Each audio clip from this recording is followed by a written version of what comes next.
କହିଲେ ସେଇ ଭାଷାଟା ପାଇଁ ଆମେ ସରି ବସିଛୁ ନହେଲେ ଆମେ କାହିଁକି ବସିଥାନ୍ତୁ ସରି ନା ନା ସେମାନେ ଝିଅ ପିଲା ଆଗରେ ଆସିନି ନା ପୁଅ ପିଲା ଆମେ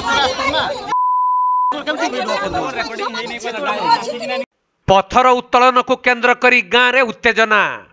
खबर पाई पुलिस सेठारे पहुंचबारु 4 घंटा काल पुलिस को अटक रखिले ग्रामवासी एभली एक घटना देखा मिली मयूरभंज जिला जशीपुर थाना अधीन रुगुड़ी गाँव में जहाँकि लीजधारी संस्थार लीज अवधि रही पत्थर उत्तोलन करने गाँ को आसीथिले तेबे रुगुड़ी गाँव महिला और पुरुष माने पत्थर उत्तोलन करने को मना करने सहित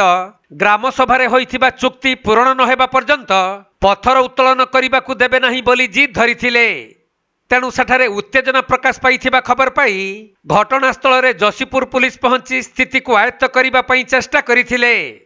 किंतु उत्त्यक्त ग्रामवासी माने पुलिस कर्मचारी को मध्य दीर्घ समय धरी अटक रखिथिले परे खबर पाई जशीपुर थाना अधिकारिणी रुगुड़ी गाँव में पहुंची लोकंक सहित आलोचना करिबारु दीर्घ 4 घंटा परे ग्रामवासी माने पुलिस को छाड़ी थिले भाषा कहले सेई भाषाटा ପାଇଁ ଆମେ ସରି ବସିଛୁ ନହେଲେ ଆମେ କାହିଁକି ବସିଥାନ୍ତୁ ସରି ଏଇଠି କଥା ହୁଅନ୍ତୁ ମ୍ୟାଡାମ ଆଜି ନେଇ ନା ନା ସେମାନେ ଝିଅ ପିଲା ଆଗରେ ଆସିନି ନା ପୁଅ ପିଲା ଆମେ ଏଇ ରକମ କହିଛନ୍ତି